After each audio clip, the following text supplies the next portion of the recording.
Salutacions, saludos, benvinguts, bienvenidos al Sapiens. Hoy estoy muy contento porque recuperamos una voz de análisis muy importante para Sapiens, que en breve os diré quién es, que ya os lo debéis imaginar, ¿no? Aquí en los estudios tenemos a Luis Rovira. Luis, ¿qué tal? Pues muy bien, encantado de nuevo estar aquí contigo, con la persona que está al otro lado, que no voy a desvelar el nombre, y sobre todo con nuestros oyentes, ¿cómo no? Y vamos a desvelar el misterio del día. Recuperamos y contentos estamos, valga el pareado, a Rosa de las Maravillas Vidal. Rosa, ¿qué tal? ¿Cuánto tiempo? Hola, estoy encantadísima de poder estar hoy con vosotros, que ya hacía tiempo que no podía entrar en el programa y bueno, por fin ha llegado el día. Por fin. Bueno, si os parece, tenemos muchos temas que tratar y todos parece ser que tienen un nexo más o menos en común o relacionado.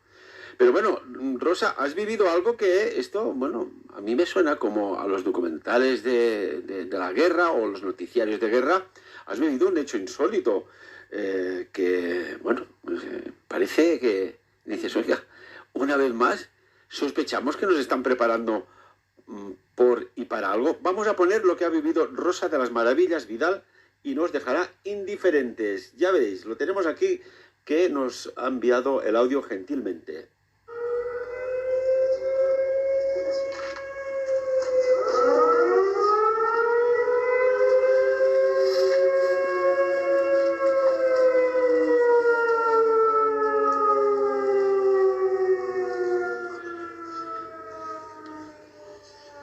Rosa, cuéntanos qué es esta sirena que has oído en Alicante, donde vives. Pues este fin de semana he hecho una visita guiada que realizan en Alicante por los refugios antiaéreos, que por toda la ciudad hay situados 96 refugios y en cada refugio, pues el más pequeñito a lo mejor cabrían unas 300 personas, los más grandes a lo mejor 600 o así. Y la verdad que cuando puedes visitar esos refugios, entras y ves pues lo típico, ¿no? de estar bajo tierra, la humedad que hay allí, la oscuridad, porque después de todo te pones en situación y ellos utilizaban velas porque allí no tenían electricidad y menos, si están sufriendo un ataque, menos pensar en eso, ¿no? Lo primero, la supervivencia. Y te pones en situación en esos refugios, con esa oscuridad, con la cantidad de personas que caben en ese refugio, que no podían ni moverse. El sonido de las alarmas, como acabas de poner tú, el sonido de los aviones bombardeando y de verdad que quien pueda realizar la visita yo la recomiendo porque después de todo es historia de España y tristemente a Alicante le tocó vivir unos bombardeos brutales donde su población pues sufrió mucho en la Guerra Civil Española y sobre todo hubo en concreto un bombardeo al mercado central de Alicante donde hubieron casi 300 muertos. O sea, es que fue brutal aquellos ataques que sufrieron la población. Entonces tú te metes en esos refugios y nos hicieron un simulacro, de ahí lo que te he podido mandar, y te pones en situación escuchando esos bombardeos aéreos y tuvo que ser brutal. Por eso nosotros aquí en Sapiens, tú, Ferran, mi compañero Luis, yo, hablamos tanto de lo que podría pasar porque creemos que no puede pasar y como nos explicó el chico de la visita, en Alicante estaban tan felices un día y al día siguiente estaban metidos en guerra. Es verdad, ¿eh? Recuerdo, por ejemplo, cuando estalló la guerra en Ucrania, que entrevistaban a la gente por la calle, Rosa y Luis, y les preguntaban, oiga, pero ¿usted cómo está viviendo esto? Dice, si yo ayer por la noche estaba cenando con mis amigos y mis amigas en un restaurante y al día siguiente nos despertamos que Rusia ha cruzado la frontera ucraniana, ¿no? Y fijaos lo que está aconteciendo. Parece ser que, como que tanto reescriben la historia a unos y otros y otros y unos, que nos olvidamos donde ha habido auténticos detonadores sociales que han acabado pues enfrentando ciudadanos, vecinos, familias o entre países cercanos, ¿no? Esto no tendría que existir y está existiendo a día de hoy, Luis. Pero esto es algo inherente en el ser humano. Y perdona, Luis, yo no puedo ir, porque si eres humano no haces esto. Esto es inherente en nosotros, dejaré del ser humano, pero es inherente en la raza humana, porque históricamente, si miramos todos los tiempos, las guerras, yo ahora mientras estaba hablando Rosa me estaba acordando de... Yo soy hijo de Barcelona y mis padres vivieron la Guerra Civil Española y justo debajo de casa en la Sagrada Familia había un refugio que yo había entrado varias veces. Y mi madre me comentaba que de pequeña, con 9 años, dice, estaba jugando en la calle y de golpe empezaron a sonar las sirenas, y empezaron a bombardearnos. Claro, es lo que estáis diciendo, de golpe. Pero además es que pensad que cuando hay una guerra, y sobre todo si es una guerra civil, están hermanos, primos, familiares, vecinos, que pueden estar en los dos bandos y se crean unos odios, y tenemos en estos momentos una situación sociopolítica y económica a nivel mundial en que estamos en un tris de que se produzcan tensiones. Miremos todo lo que está pasando en Asia Menor, en el Oriente Medio, cómo está todo, la sociedad actual, lo que es por decirlo de alguna forma, lo que es la clase media está desapareciendo. Cada vez hay más niños en pobreza total y absoluta en España. Hablo de España ahora. ¿Qué está sucediendo? ¿Qué está pasando? Pero miremos donde estemos. Hay una tensión acumulada bestial. Y entonces aquí los grupos radicales, sean de un signo o sean de otro a nivel político, están apretando y aprovechando esto para mirar de buscar seguidores. Entonces, en estos momentos, bueno, hablemos de Nostradamus, si os parece. En 2024 no ha dicho que habría una tercera guerra mundial, pero sí una gran guerra. Cuidado aquí. ¿Qué está sucediendo a nivel global? ¿Dónde estamos yendo? ¿Qué estamos provocando? Pues no lo sabemos. Pero la cosa es que da que pensar, y da que pensar diciendo, ay, la que se está liando. La verdad es que está la situación compleja, a nivel social, geopolítico, económico. Sabemos de muchísimas familias que lo están pasando mal y hay otras variables, ¿no? Y entonces dices, oiga, pero no se pueden poner de acuerdo, ya que cobran para ello, y empezar a buscar soluciones a cosas reales, sin tensión, sin crispación, sin menosprecio, sin insultos, si eres así, si eres así. Oiga, ¿tanto cuesta? ¿O es que, como digo yo, hay una mano negra muy extraña que interesa abocar, y supongo que hablabas de España, Luis, al país no sé, a una confrontación, o qué, o no? Bueno, es que existen dos lados. Uno es, o estás conmigo o estás contra mí. Entonces, esto no tiene que ser así. Si somos unos países demócratas en el cual nos dicen que el pueblo es soberano, en el cual el pueblo ha votado A, y tenemos una forma democrática de funcionar, pues respetemos lo que decide el pueblo. Lo que pasa que si yo pierdo, lucho y hago, por decirlo así, en nivel deportivo, se dice, a hacer la zancadilla para que el otro caiga. No es eso. Yo tengo que hacer una oposición, pero una oposición digna, no una oposición barroera, una oposición en la cual lo que quiero es que caiga el que está en el poder en esos momentos. No, seamos colaboracionistas, hagamos una oposición enfocando a pasar ideas, buenas ideas, buenos proyectos al que esté gobernando. Pero no, se tiene la idea de que soy yo y lo otro es el mal. Y no es eso, ni de un lado ni de otro. Por eso digo que se acumula el odio, se acumula esa indignación interna, esa acumulación del mal, que puede provocar a cosas que no me atrevo ni a decir por el micrófono. Rosa, ¿tu opinión? Pues mi opinión, vamos a ver. En primer lugar, si pretendemos que la humanidad haga un salto evolutivo, la guerra no tiene lugar. O sea, ¿qué quiero decir con eso? Por ejemplo, si mi país, si yo tengo un grado evolutivo y mi país ya me reclama, como ha reclamado en otras guerras, a mis hijos, a mi marido, para que vaya a la guerra, pues se le dice no. Simplemente no. Si todos dijéramos no, no podrían hacer nada contra nosotros si todos vamos a una. Porque es increíble que hubo una época, yo por ejemplo es que no lo veo bien, habrá quien aún lo acepte, pero que te pidan a tus familiares, que te pidan a tu sangre para matarla contra una guerra que ni siquiera es cosa tuya, es cosa de políticos, de como tú has dicho, de una mano negra que está orquestando todo, y tú cedas a tus familiares para esos crímenes. Es que me parece, vamos, de una humanidad precaria. Entonces, ¿pretendemos una evolución o no?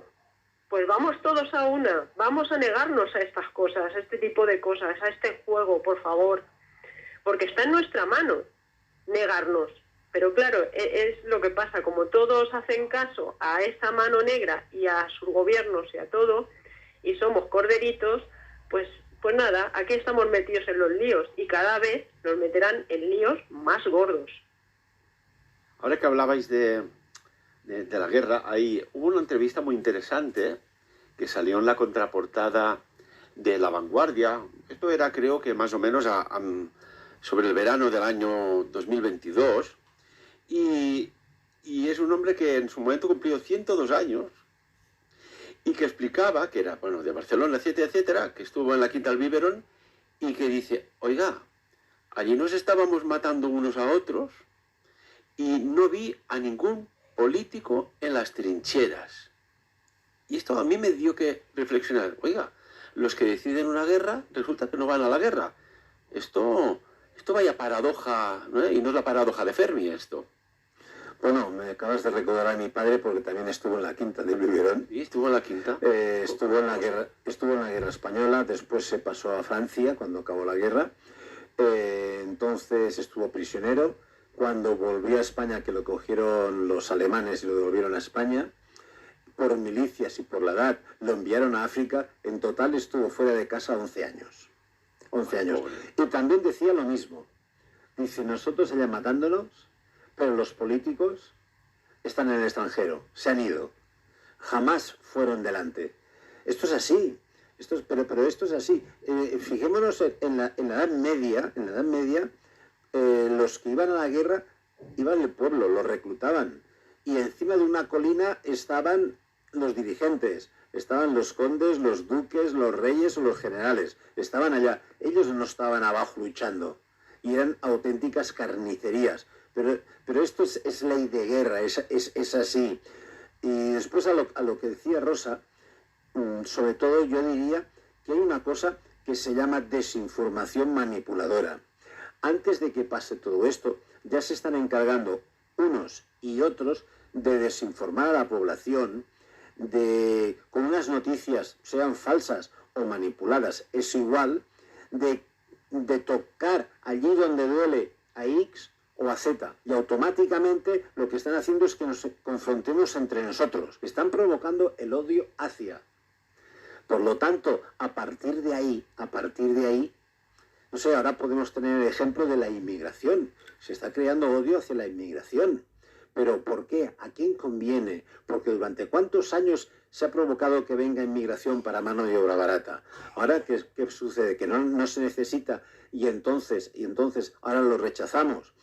Cuidado, se ha hecho unas políticas tan malas, que la única solución es crear ese odio hacia Pero eso hablo de inmigración, pero podríamos hablar en cualquier tema, entre una población y otra, entre una ciudad y otra, entre un país y otro, entre una región y otra, porque es así.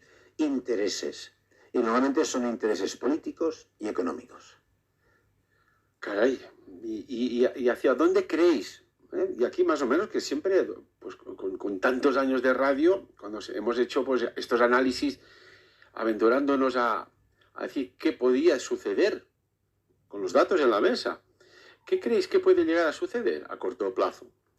Y hablabas, Luis, de Nostradamus, de la marinera, Rosa. Pues, Ferran, yo no estoy muy de acuerdo con Nostradamus, sinceramente, en este caso, porque el jefe de defensa noruego advierte que hay poco tiempo para prepararse para un posible ataque ruso contra Noruega. Y él, a su población y a su gobierno, les dice que hay un tiempo de 3 años para poder prepararse. ¿Qué quiere decir eso? Que él prevé que podría haber algo gordo para 2027. Y 2027, si miráis, sus cifras suman 11. Con lo cual, sabéis que este numerito les encanta.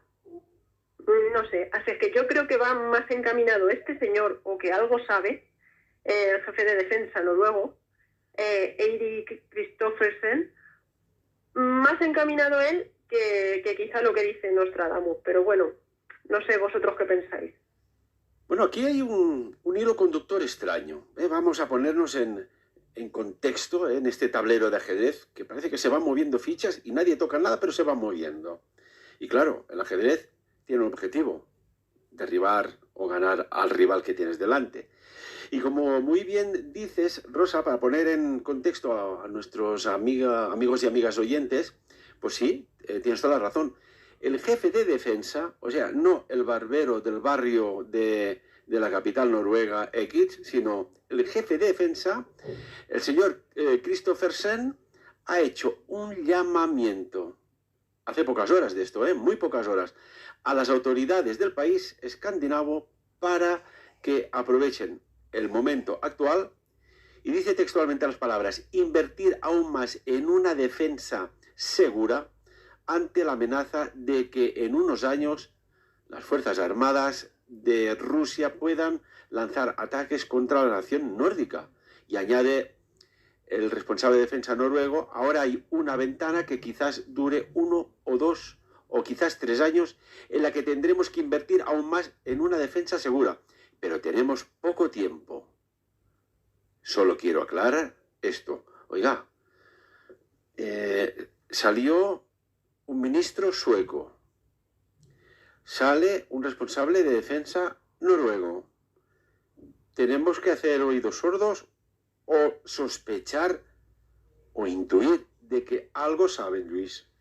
Déjame hablar de 3 puntos importantes. Fijaros que en los países nórdicos, los 3 países nórdicos, Finlandia, Noruega y Suecia, están hablando de ese posible ataque ruso hacia los países, ¿no? Entonces, aquí hay un punto. Pero por otro lado, tenemos las multinacionales armamentísticas, que ya les interesa para vender a nivel de protección, para vender sus productos. Deja que lo diga así. Para vender sus productos a estas potencias nórdicas. Por otro lado, tenemos que Rusia tiene diferentes frentes abiertos y con otra historia. Se está quedando sin armamento, no tiene medios para fabricar y está comprando a China, está comprando a Corea del Norte, está comprando a Irán. Cuidado, ¿qué intereses hay aquí? Yo diría que son más armamentísticos que reales en una guerra. Esto podría, lo planteo, estoy montando diferentes escenarios. Obviamente, si Rusia atacase, automáticamente la OTAN tendría que entrar.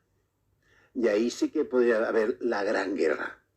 Porque estarían todos los países de la OTAN, Ahí sí que estaríamos, con perdón de la expresión, todos pillados y pringados. Bueno, Luis, hablas de la OTAN, no sé si pues la gente está informada, pero está realizando unas maniobras militares como no se recuerdan en muchísimos años, quizás podríamos aventurarnos a decir desde la Guerra Fría. Rosa, estás al corriente, ¿verdad?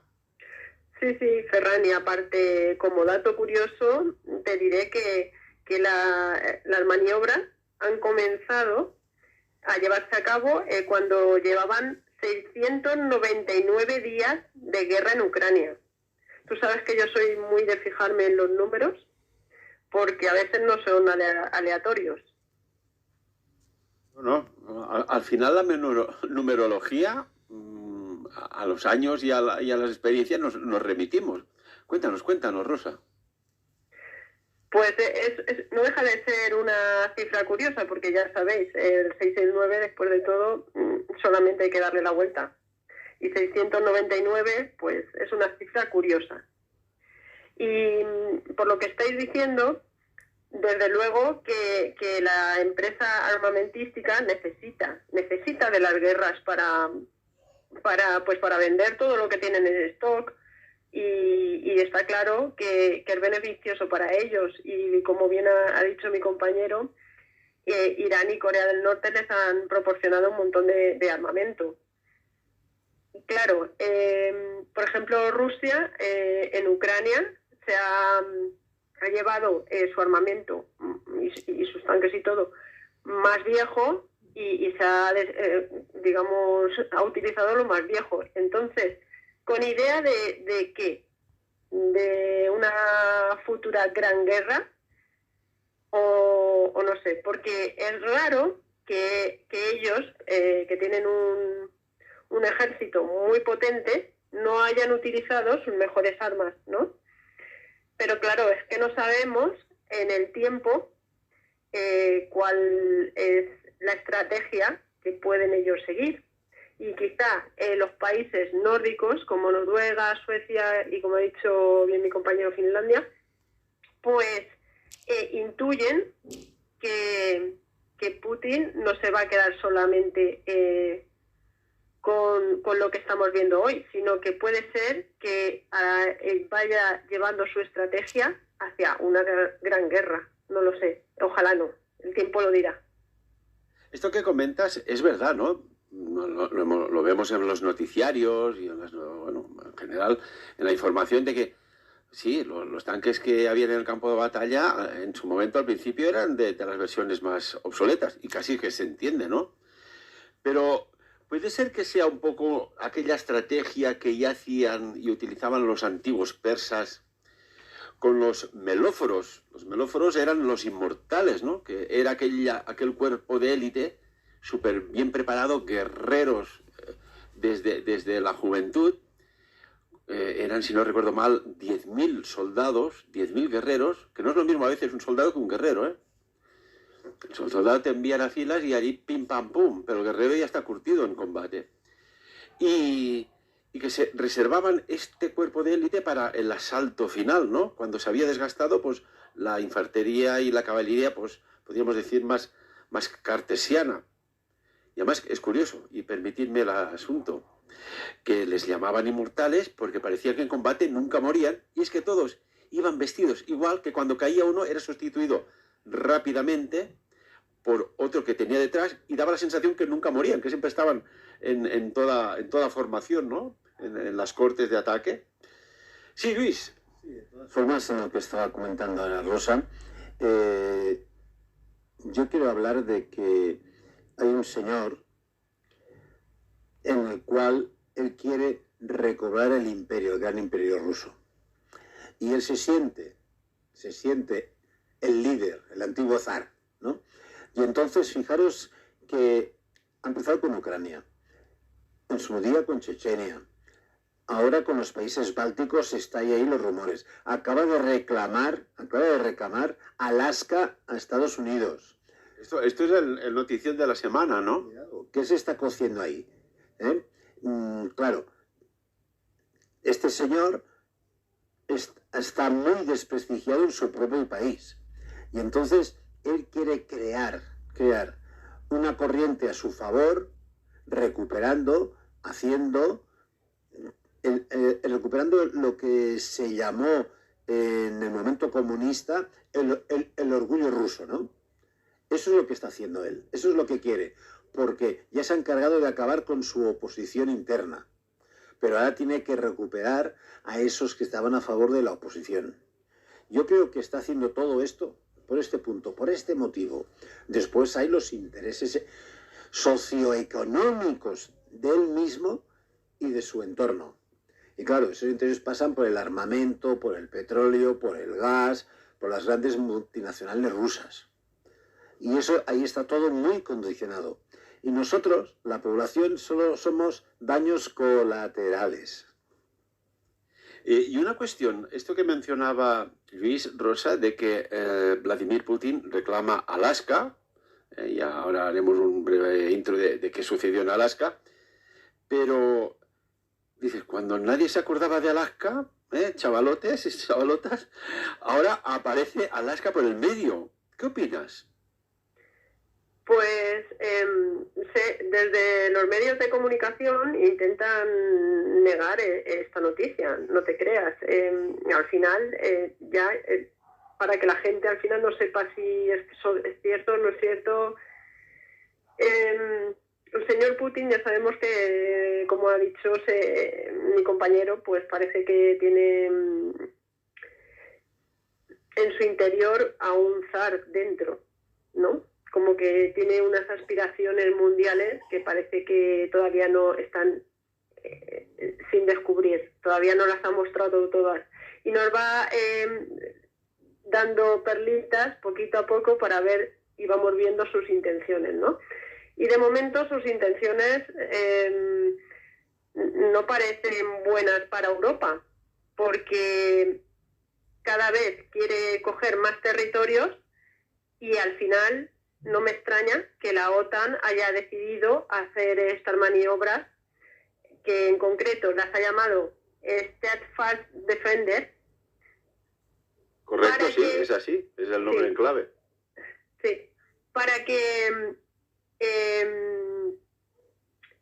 las van a llevar a cabo de febrero a junio y va a ser unas maniobras bastante amplias.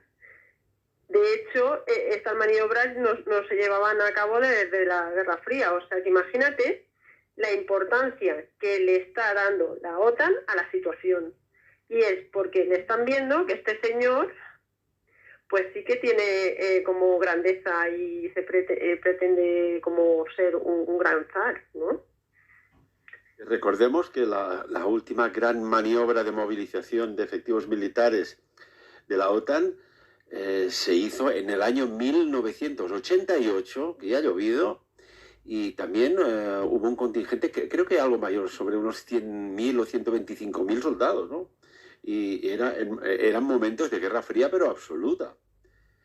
Y me pregunto yo, porque bueno, yo he estado mirando, aquí siempre miramos de lo que comentamos, de contrastarlo y asegurarnos.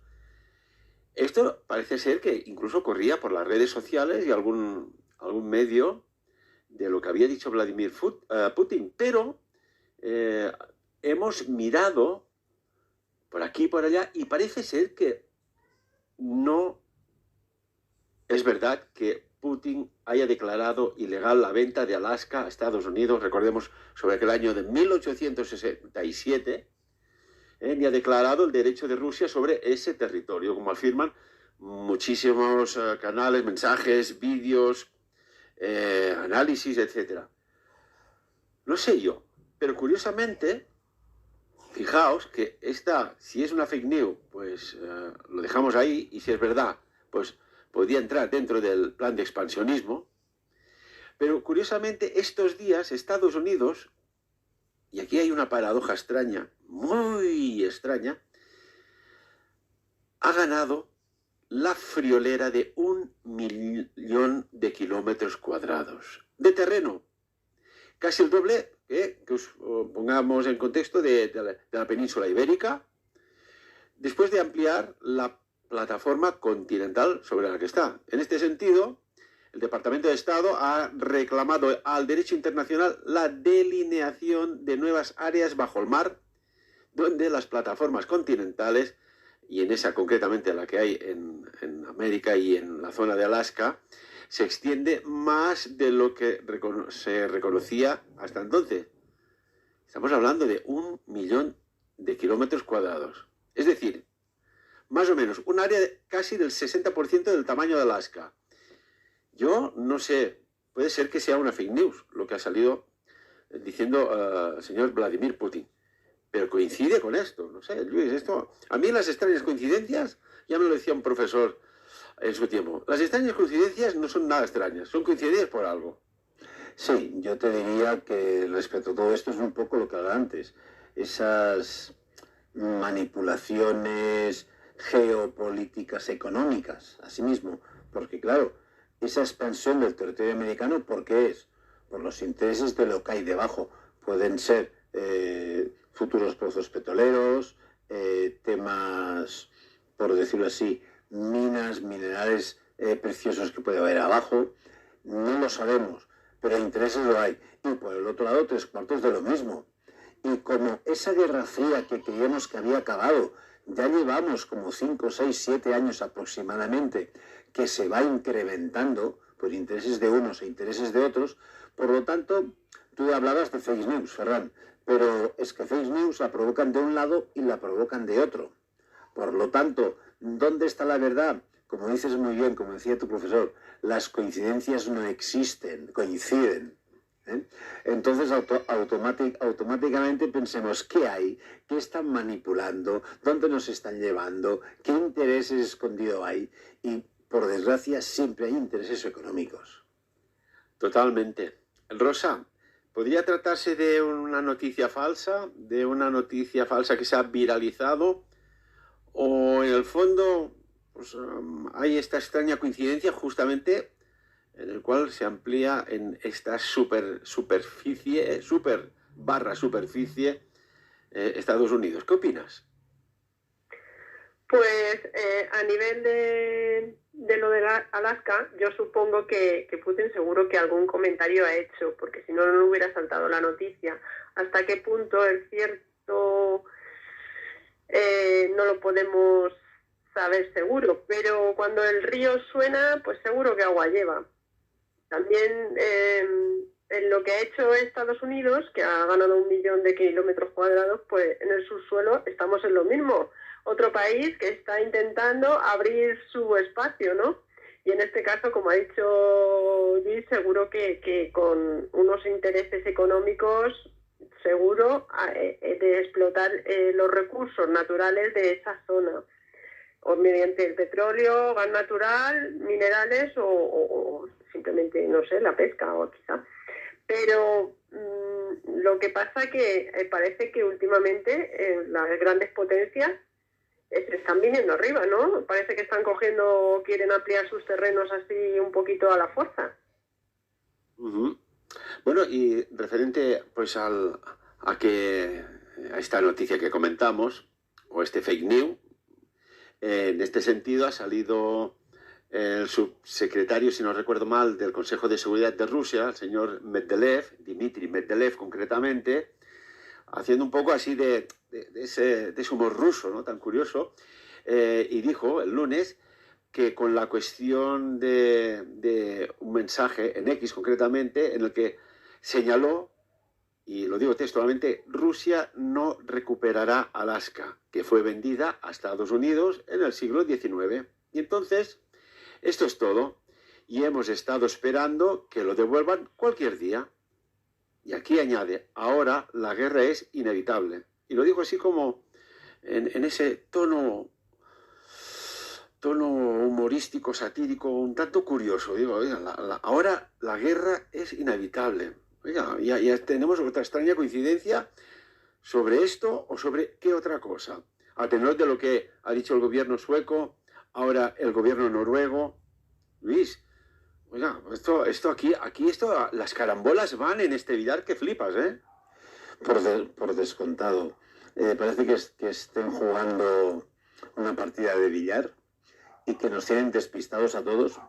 Bueno, no tan despistados, ¿eh? Simplemente hay que seguir la partida, verla. Lo que pasa es que, claro, cuando sigues una partida siempre vas por detrás. Estás a expensas de lo que hagan los demás. Entonces aquí simplemente somos marionetas de lo que está sucediendo. Si nos podemos analizar la información, si la vemos a posterior, podemos prever hacia dónde van los tiros. Nunca más bien empleada esta palabra, ¿no? Realmente yo creo que estamos en una situación que todos y cada uno de nosotros no nos debe de preocupar, nos debe de ocupar. Hemos de estar muy atentos porque una cosa es cierta, creo que todos tenemos derecho a nuestro libre pensamiento, a nuestra propia forma de juzgar las situaciones y actuar en consecuencia. Hemos de mirar que no se nos manipule, porque cuidado, está la vida de muchas personas, la vida de nuestros hijos en juicio, en juego. Y esto es lo que más me preocupa. Bueno, y fijaos que siempre que ha habido pues un conflicto, un ataque a la soberanía territorial, etcétera, siempre no ha sido sobre lugares así baladí, siempre han sido sobre sitios estratégicos, ¿no? Y siempre los sitios estratégicos pues, son eso, puntos de control de tráfico marítimo o de tráfico pues aéreo o antiguamente ya eran en puntos estratégicos en los valles, ¿no? Y habían esas torres de control. Pero lo curioso es que, claro, en el estrecho de Bering, allí también hay mucha circulación, ¿no? Bueno, en fin, que en mi opinión Rusia se vendió algo que se ha arrepentido, pero no fue Rusia, sino los mandatarios de aquel momento, que se ha arrepentido como mínimo 1867 veces, convirtiendo pues Alaska en el 49 estado de los Estados Unidos. Si hablamos de Alaska, hay algo que las personas no saben, pero Alaska, esa tierra inhóspita, donde el frío pues socava más allá de la epidermis cutánea, pero allí desde hace años suceden una serie de cosas tan extrañas y tan sospechosas. Ya sé que siempre me dicen, oye, es que siempre acabas hablando del tema OVNI. No sé si va relacionado o no, pero se habla del Triángulo de la Muerte de Alaska. Allí han desaparecido y contabilizadas desde el año 1970 cerca de 20.000 personas. Y cuando digo desaparecidos, es desaparecidos. Luis, Rosa, esto es un tanto misterioso, ¿no? Porque puede desaparecer alguien porque se cae en un lago y tal, pero tanta gente y de tan diversa edad, Rosa. Wow, pues no conocía el dato, pero sí que es bastante misterioso. Está claro que hay un trasfondo ahí, tantas personas no es normal.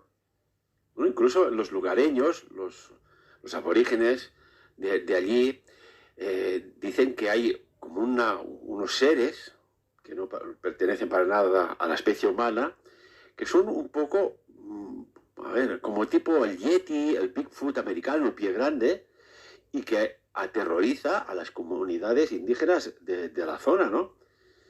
Vete a saber si hay porque aparte hay muchos avistamientos de objetos aeronáuticos que pueden ser aviones de control, de reconocimiento, pero cuando tienes estas aceleraciones y desaceleraciones en menos un segundo y ¡pum!, desaparecen de los radares, oiga, pensad que Alaska tiene la mayor cantidad de personas desaparecidas. Y tengo los datos aquí. Hay un promedio de 42,16 desapariciones por cada 100.000 habitantes. Y esto salía publicado en el World Population Review. Oye, pero desaparecer sin rastro, Luis, bueno. Yo te diría que un análisis científico aquí, pensad que en Alaska nieva 300 días al año. Ojo, 300 días al año aproximadamente, ¿eh? Por lo tanto, cualquier persona, cualquier expedición que vaya, si no está preparada o vete a saber qué circunstancia puede pasar, es fácil que desaparezca debajo de la nieve. La masa boscosa que hay allá es tan enorme que además suma todo esto. Obviamente, y lo mismo que hay a nivel de animales salvajes que hay en Alaska, ¿no? Cualquier persona herida que caiga o cualquier expedición pueden pasar todas estas cosas. Esto suma aproximadamente esas 20.000, estaba haciendo la división, son unas 300 y pico, 400 personas al año desaparecidas, que es muchísimo, pero estamos hablando de una masa tan enorme que es como 3 veces España. Por lo tanto, si lo miramos, no es tan desproporcionado. Lo que sí, si sumamos todo en conjunto, lo vemos que es algo bestial.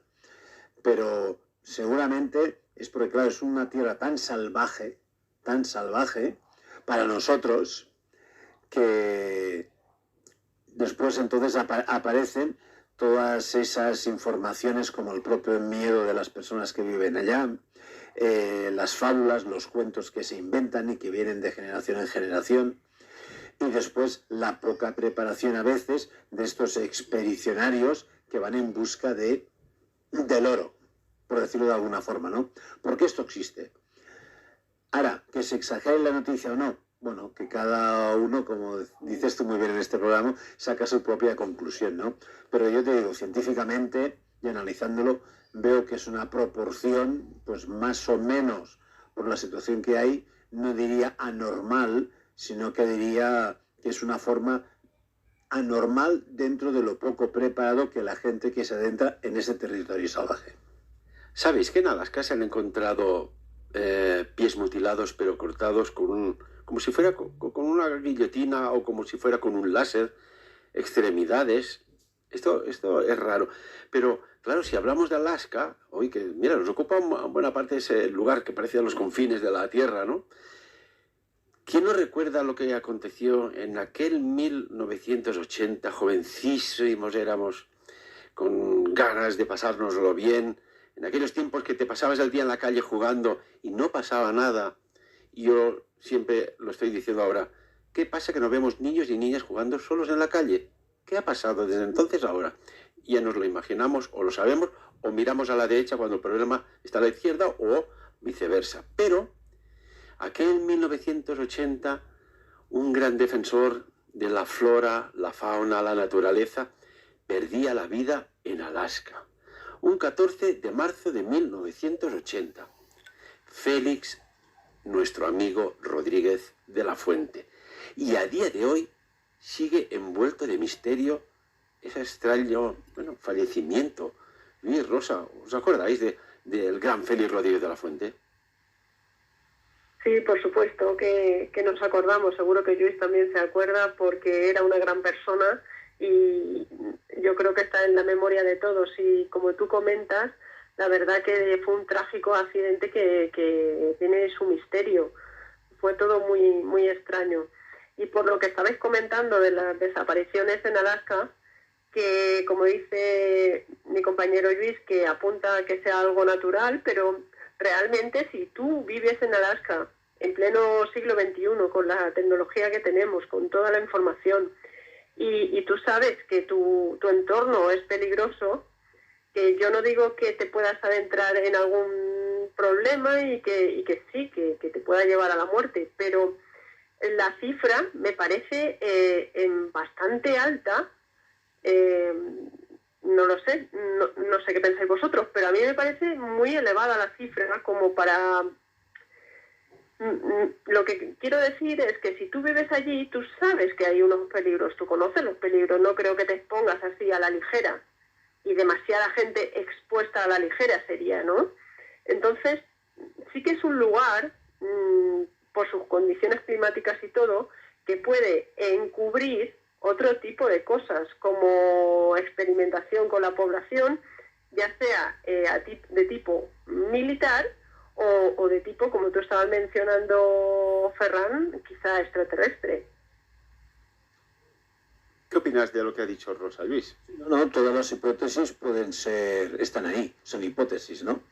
Igual que decía, haciendo las cifras y a nivel científico las explicaciones que estaba dando, pero también son perfectamente viables las que está apuntando Rosa, sean militares, sean científicas también, pero también yo apuntaría el gran consumo de alcohol que hay en la zona, en los habitantes que hay en Alaska, pero es enorme. Entonces automáticamente también puede que esas euforias por el coma etílico puedan ser fuente de las desapariciones, ¿no? Todo suma, pero yo creo que si hay un poquito de cada una, Si hay 4 posibles causas, pongamos un 25% de cada una y enseguida llegamos a esas desapariciones, ¿no?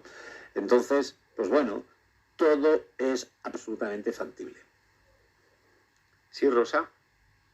Pues sí, estoy de acuerdo contigo, Luis, que puede ser que la solución sea que abarca varias situaciones, ¿no? Que hemos comentado, varios problemas, quizás sí. Lo que es curioso es que cada vez hay más personas que miran estas series de Netflix y así, y se quedan muy enganchados en estas películas así, pues un poco apocalípticas, de mensajes ocultos, de situaciones incómodas, y no lo digo a nivel de ergonomía, sino mental, ¿no? Y me pregunto yo si, pues bueno, dentro de estos capítulos que hay, si hay alguno que de alguna manera tan sutil como pasaba antaño, se nos está diciendo, ojo, que aquí, por ejemplo, no sé, como algunos capítulos que son un poco hasta predictivos, ¿no? Si puede haber, pues, un toque de atención, una advertencia, pues algo inminente. Porque, fijaos, ¿no? Que si se dice y sucede, y a veces cuando se dice y no sucede, es porque sucede algo peor de lo que se estaba diciendo. No sé si me explico, Luis. Sí, yo lo que me he fijado ya en estas plataformas que acabas tú de mencionar, de que, por ejemplo, si miramos las series, cada vez hay más en el cual estamos saliendo al espacio, naves que parten hacia en busca de nuevos mundos, nuevas formas de vida, alienígenas. Todo esto cada vez hay más. Es que hay una tendencia, nos están llevando hacia allá, están influyéndonos en nuestro subconsciente de preparémonos, y por otro lado estamos viendo que a nivel de grandes fortunas se están invirtiendo en naves para ir a la Luna, para ir a Marte, para ir a vete a saber dónde, a otros mundos. ¿Qué es lo que se está cociendo? Uy, aquí tendríamos 2 o 3 programas más de debate, ¿no, Ferran? Y tanto que sí, bueno, tenemos no mucho tiempo ya hoy, pero tenemos programas para ir cabalgando sobre las ondas hertzianas. Rosa, ¿algún apunte más? Porque la verdad es que, como decíamos al principio del programa, está todo muy candente.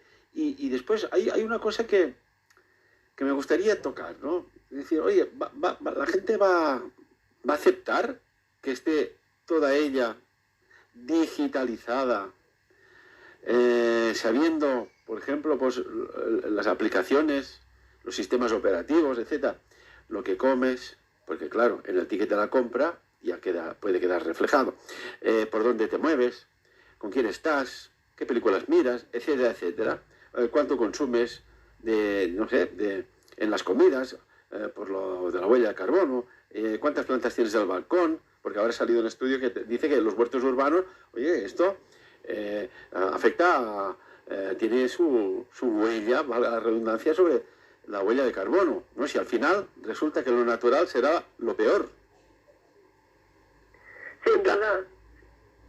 Sin duda, Ferran, ya parece que lo natural es lo peor. Y a la pregunta que has hecho, que si la sociedad lo va a aceptar, pues un tremendo sí. ¿Por qué? Porque la sociedad hoy en día se ha hecho muy cómoda y es muy adicta a las nuevas tecnologías y es capaz de aceptar cualquier cosa, aunque invada su intimidad, con tal de tener esos privilegios. Bueno, yo digo una cosa, debido a las apps que hay actualmente, a las nuevas tecnologías y a las adicciones al teléfono, al ordenador, a la tablet, estamos todos siendo manipulables al 100%. Automáticamente, cuando dicen, como has dicho tú muy bien, Ferran, los huertos urbanos, resulta que, por favor, nos están llevando al consumo. Si la gente empieza a cultivar sus huertos, si la gente empieza a cultivar en las ciudades estos huertos urbanos, resulta que bajará la demanda de hortalizas y verduras. Esto es así.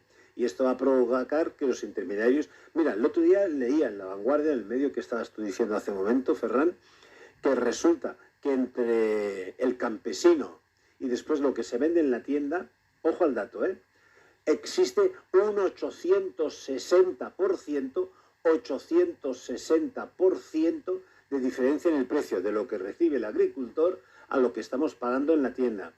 ¿Qué está significando esto? Que si algo vale 1 euro, lo estamos pagando a 86. Ojo a este dato. Ahí es donde está la crisis económica real. Por lo tanto, todo esto, hay que tomar medidas. Pero ¿a quién corresponde? No lo digo porque nos van a dar. Bueno, y el campo holandés y ahora el alemán y por extensión y por ende el belga, etcétera, y el francés están en auténtica pie de guerra, ¿eh? Parece que van a por el campo. Pero una cuestión, ya que hablábamos de esto del campo a la tienda, claro, yo entiendo que, pues bueno, hay el carburante para transportar, el sueldo del chofer, las imputaciones varias sobre la empresa que gestiona aquello, después que la tienda se tiene que tener su margen, evidentemente, que la luz que ilumina la fruta, la verdura también tiene que imputarse sobre el precio, el sueldo de la persona, de la cajera, pero caray, tanto, de 1 al pagés a que valga 3, que sea un 300, dices, vale, porque mirémoslo en proporciones, ¿no? Es enorme, pero en 860 así está disparándose la inflación constantemente. Llevamos años de inflación, y sobre todo en productos básicos como es la alimentación. Ahí es donde realmente hay que tomar cartas en el asunto. Y eso es lo que tiene que hacernos pensar a todo. Y cuando vayamos a las urnas, mirar a ver quién propone medidas correctoras para todo esto. Y esto es algo que la sociedad tiene que afrontar. Pero como estamos mentalmente imbuidos en la comodidad, digo en la comodidad, ya no quiero decir nada más, entonces, pues bueno, con perdón de la expresión, parece que digan, están aborregados, aprovechémoslo. Decía un teórico de la conspiración, dice, es que están tirando algo que la gente parece que esté como en un estado entre hipnosis, somnolencia y atontamiento, no sé. Bueno, hablábamos de alimentos, Rosa, y nos quedan 3 minutitos. Salía una información en el rotativo eleconomista.es y dice, sí, es curioso, la industria alimentaria se queda sin seguros. Las pólizas han subido un 400%, dice, y es inasumible. Hay firmas que se niegan a cubrir actividades por el riesgo que suponen. Destaca que algunas aseguradoras no cubren el riesgo de envíos, por ejemplo, a Oriente Medio por el Mar Rojo. Y el sector busca una solución con el Consejo General de Mediadores. O sea que encima, claro, si los seguros que tienes valen más, pues preparémonos, Rosa. Pues sí, eso va a repercutir después de todo al consumidor, porque si las pólizas han subido un 400%, es una barbaridad, que yo entiendo a las aseguradoras perfectamente, porque la situación que hoy en día, como tú mencionas en el Mar Rojo, o también que han habido muchos incendios, porque hoy en día las construcciones que se hacen es con panel de sándwich que lleva poliuretano, y es tremendamente inflamable, entonces es muy fácil que se propague el fuego. Y claro, tú no vas a hacer una póliza contra incendios si sabes que esa construcción lleva ese material y va a arder y se va a prender entero. O sea, es que yo entiendo a las aseguradoras que hay un riesgo muy grande y tienen que subir el precio, pero ¿quién va a pagar al final eso? Pues como siempre, el consumidor. ¿Y no os habéis dado cuenta que cada vez tienes menos, estás más empobrecido? El otro día hablaba con una familia y aquí en la montaña no es lo mismo que a nivel de mar, depende de qué zona, claro, o climas cálidos, pero dice, es que en casa vamos abrigados casi como si estuviéramos en la calle porque no se pueden pagar la calefacción. La luz van pues en modo hipereconómico y hay muchas familias que lo están pasando mal, ojo, y trabajando. Imagínate el que no trabaja.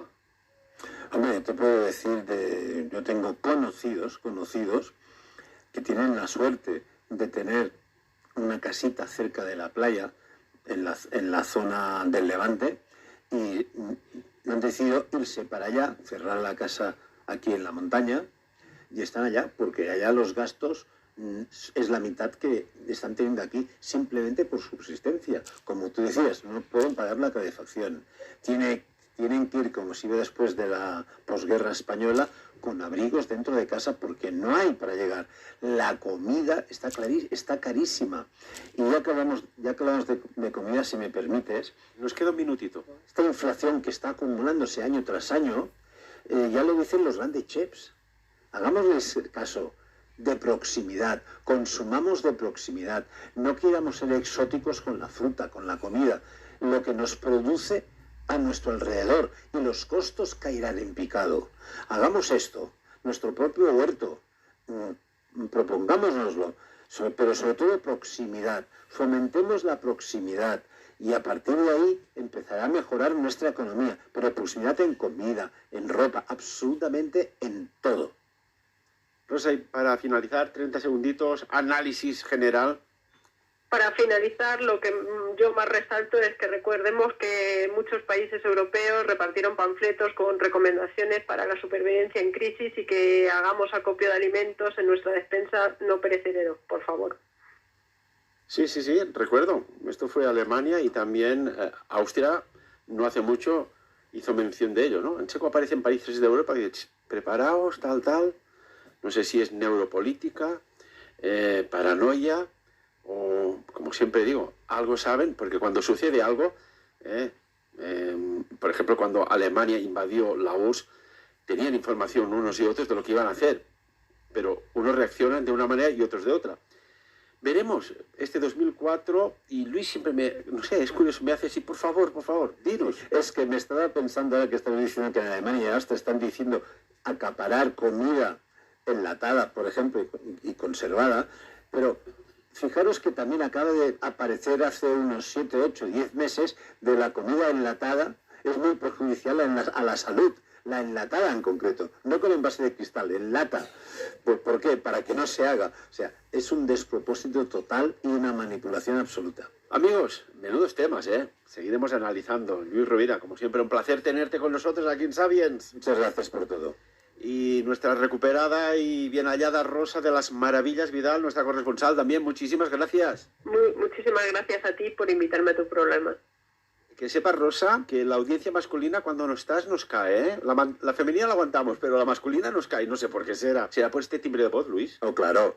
Como decía antes de entrar en antena, Rosa, gracias por volver, porque tu fuerza de voz, esa personalidad, nos abruma. Toma elogio, así me gusta, ¿eh? Bueno, hoy día hay que vigilar, porque si haces un elogio, es que está cambiando todo, pero ¿quién está moviendo esos extraños hilos? Me recuerdo, Rosa, Luis, amigos y amigas, en un capítulo de Star Wars, cuando dice, la esperanza es como el sol, si solo crees en él, cuando lo ves, nunca superarás la noche. Como siempre, amigos y amigas, dicho esto, que cada uno saque sus propias conclusiones.